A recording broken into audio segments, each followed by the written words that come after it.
Is the sorbet vegan if it's made from my own? Hi, and welcome to this recurring nightmare again. Where am I right now? I'm somewhere between bargaining and acceptance. And I'm here, surrounded by all the clothes I could be wearing if I was actually working. It seems I have, with so little awareness it hurts, ironically moved back into the closet to survive this pandemic. This is going very well. I'm Reuben Kaye, model, actress and sample size for childhood trauma. Cerebral, yet filthy. Just think of me as the Marina Abramovich of dick jokes, or a Rilke poem that nobody asked for.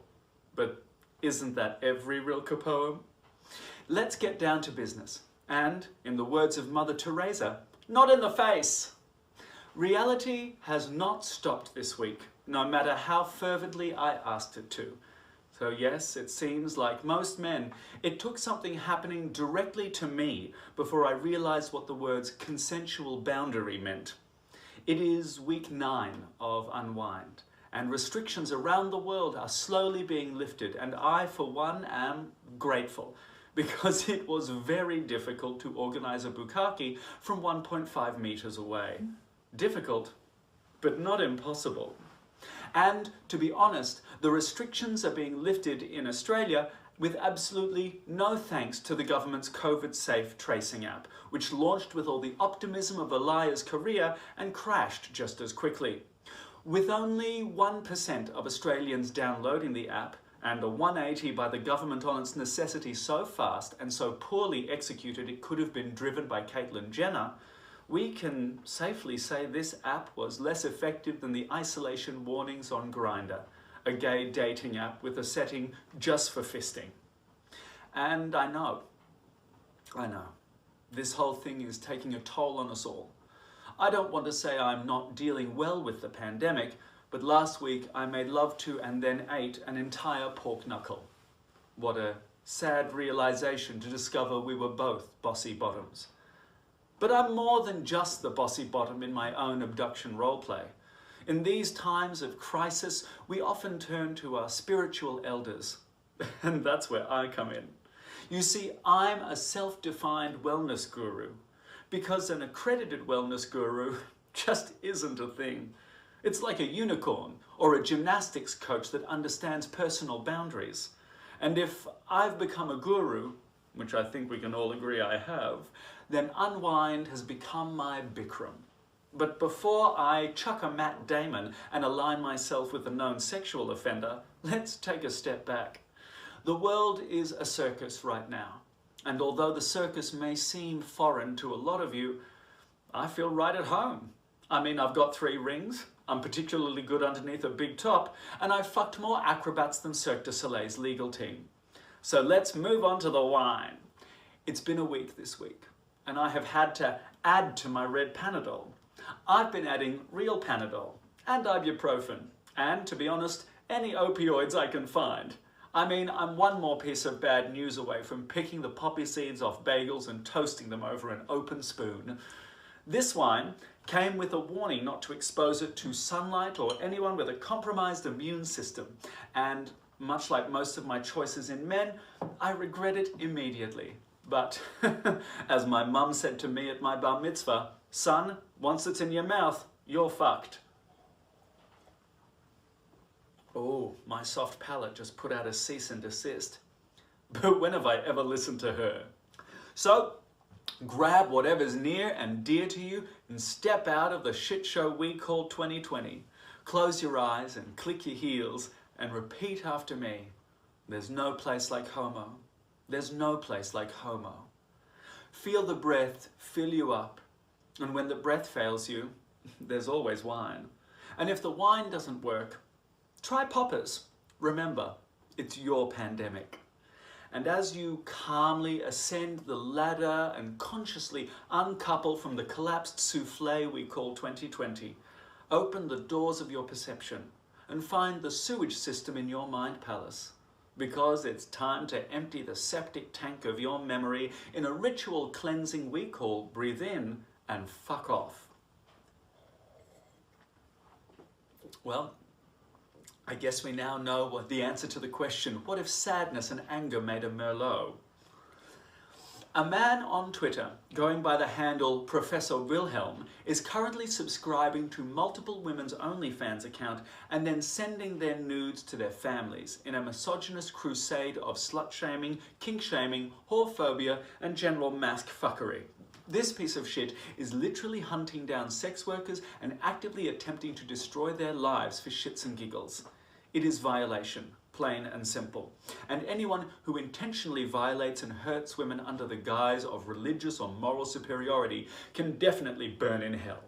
There are multiple verses in the New and Old Testament that I could quote to condemn this very behaviour, but let's be honest, it's all horseshit. So, to Professor Wilhelm and any person who thinks they can interfere with a woman's right to earn money and use her body how she sees fit, breathe in and fuck off. Tory political advisor, puppet master and full-time child catcher Dominic Cummings, the result of splicing a Bond villain with a lemur, has refused to apologise for violating the quarantine restrictions that he himself scripted after he drove over 250 kilometres with his family while his wife displayed symptoms of COVID-19. His statement to the press was a steaming wet fart of blatant lies and misdirection from the man who looks like Satan's accountant, while refusing to apologise after being caught red-handed. It is a worrying trend in politics to never back down, never apologise, and when all else fails, shift focus and blame. And sadly, as the 24-hour news cycle chews up stories and spits them out faster than Karen Carpenter, it works.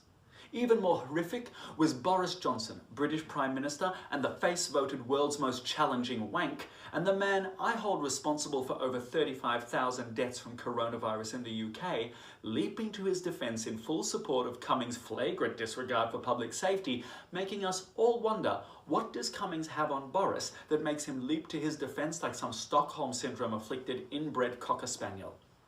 This is more evidence that the Conservative Party motto is one rule for the wealthy and white and everyone else can fuck off. So to the Tory Party and anyone who voted for this melange of classist urinary tract infections, breathe in and fuck off. Yesterday was National Sorry Day in Australia. A day when we recognise the atrocities committed against Australia's Indigenous people by white colonialist settlers. And to mark the occasion, on Tuesday, Rio Tinto blasted through one of the most sacred sites for the Putukunti Kurama people in the Pilbara region of Western Australia. These sites held archaeological evidence of occupation by Australia's native people that dates back 46,000 years, including genetic samples and preserved hair whose DNA has been traced directly to elders in the region living today. But don't worry, a Rio Tinto spokesperson assured the elders that the company blew up their 46,000-year-old sacred lands in the most culturally sensitive way possible. You see, before invasion, Australia was made up of over 250 separate nations, each with their own unique language, practices and culture. And from the minute white people stepped on Australian soil, there has been an ongoing campaign of eradication that sadly, whether we like to admit it or not, continues to this day. Sorry is a start, but in and of itself it is not enough. Reconciliation is a verb. It's something we need to do today, every day, and in every way we can. We must all acknowledge and pay tribute to the thousands of Aboriginal and Torres Strait Islander people who have suffered immeasurably since our invasion. Acknowledge the grief, suffering and injustice inflicted upon the stolen generations and the victims of over 311 frontier massacres and the ongoing trauma experienced by many. There is still so much to do, so much inequality to address and legislation to pass, so much action to take and so many voices who need to be heard. I'm sorry that First Nations people still have to fight even to justify their anger at all that has been taken from them. I'm sorry that I live in a country which hasn't reconciled with its past wrongs. And to the people who don't see why this is a problem, to a police force that continually victimises Indigenous communities, to a government that only puts in a token effort towards any meaningful reconciliation or care for the communities we devastated. Breathe in and fuck off. That was a big one. Take a drink for that one. And let's move on to some celebration, where we take a look at what's good in the world. Corporate giants are abandoning thermal coal, and the US has just signed up to create its largest solar energy project to date. Greenhouse gases are predicted to go down 8% this year, leaving RuPaul looking nervously at his fracking empire and hopefully rethinking some of his actions. Also, his attitudes on trans women. And although I'm a pessimist by nature, thanks to my upbringing, life experiences, and love life, this seems like it might be a victory. So cheers, I'll take what I can get. In the United States, there has been a dramatic decline in COVID-19 deaths and hospitalizations, and an increase in testing, especially in high-burden states like New York. Nationwide, there has been a more than 50% decline in new hospitalizations. This is proof that even when your leader is the bastard love child of Stalin and a Big Mac, good things can happen. This is a tribute to the people of America and the health workers on the front line of this pandemic. So cheers, America. This one, weirdly, is for you. In a boss move, Twitter has labelled Trump's tweets with a fact-check label, warning readers that the tweet may be unsubstantiated, fraudulently subjective, and complete garbage. This is shade, pure and simple, and I love it. We all know that Trump's tweets are akin to a Tourette seizure by an illiterate child on a sugar rush, but for Twitter to flatly, coldly give him the online equivalent of a raised eyebrow, an eye roll, and a swift change of conversation has made me harder than Jeffrey Epstein's cock 6 months after the fact. Cheers, Twitter. You win this round. Ding ding. The environment is truly having a resurgence while the human race finds itself in the grips of Miss Rona. Endangered animals are doubling and, in some cases, tripling their population. Our waterways and air quality is improving beyond measure, and our contribution to greenhouse gases has plummeted. It's almost as if humans aren't particularly good for the environment. But take heart in the thought that before we return to fuck it up, Mother Nature has had a bit more time to sit in the corner, splash some water on her face, and maybe wrap some barbed wire around her gloves before the next round. And for those of us who come away from this with a new perspective on how best to not just live in this world, but coexist productively, cheers. And as we return to the breath, we return to the world. And we see, much like Dorothy and the Wizard of Oz, we're back at the start, but with a new and improved outlook, and the realization that walking through the forest with 3 grown men probably isn't the safest way to go shoe shopping.